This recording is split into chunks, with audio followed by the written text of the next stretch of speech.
Hola, en el Día del Libro quisiera compartirles con ustedes una pequeña historia. Una pequeña historia que en realidad no es tan pequeña porque tiene muchísimos siglos.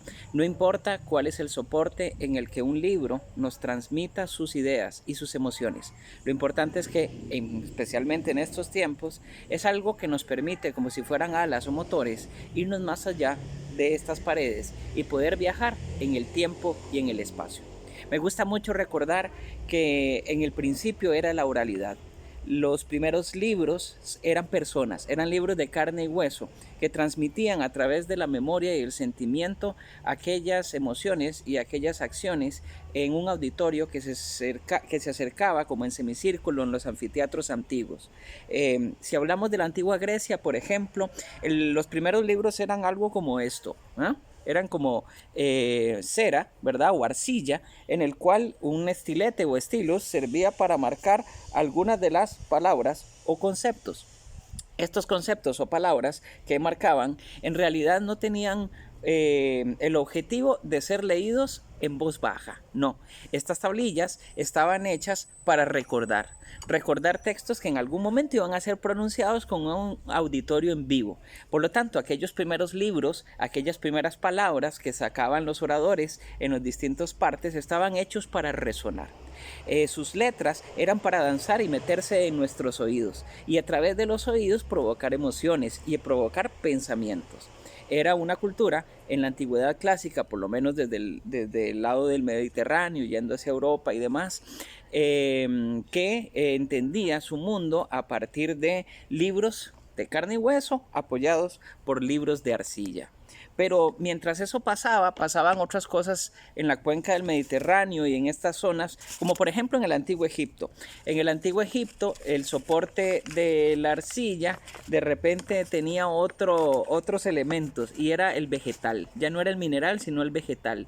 Y en el vegetal salía el papiro, que es esta deliciosa y maravillosa estructura vegetal sobre la cual se podía pintar muy bien y por eso quizás le sacaron tanto provecho a su lenguaje pictórico.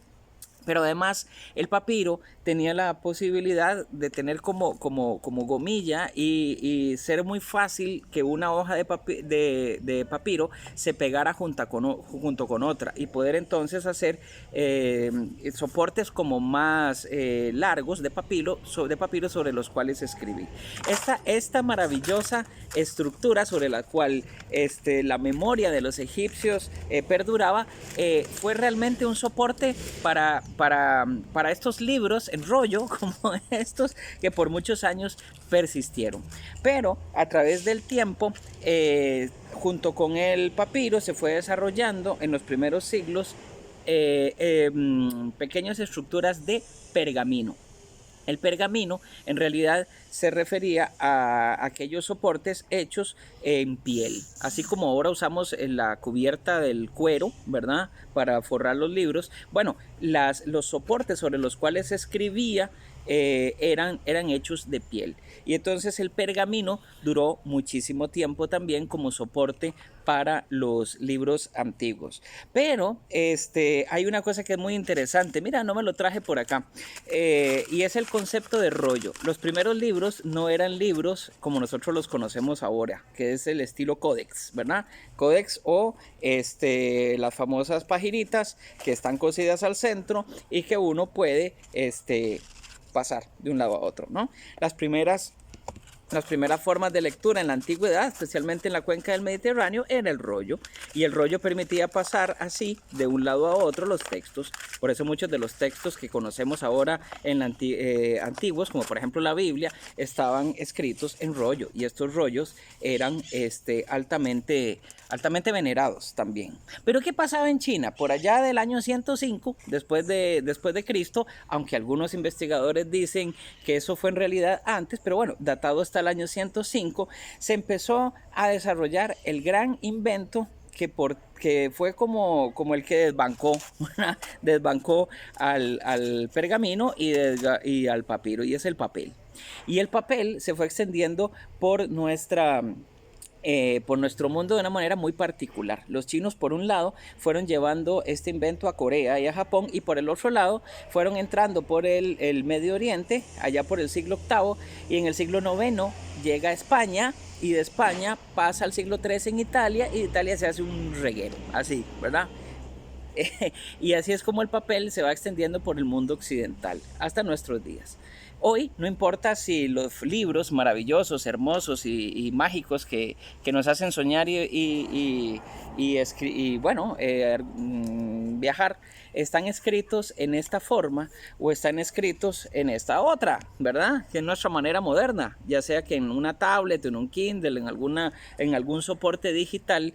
Pareciera que hay un hilo en la historia como que une los conceptos de alguna manera mágica o particular, y es el hecho de que los chips de alguna manera sacan su sílice, que es uno de los ingredientes, digámoslo así, como si fuera cocina, o de los elementos mágicos para formar un chip de algún tipo de arcilla, es de donde nace, o del mundo mineral.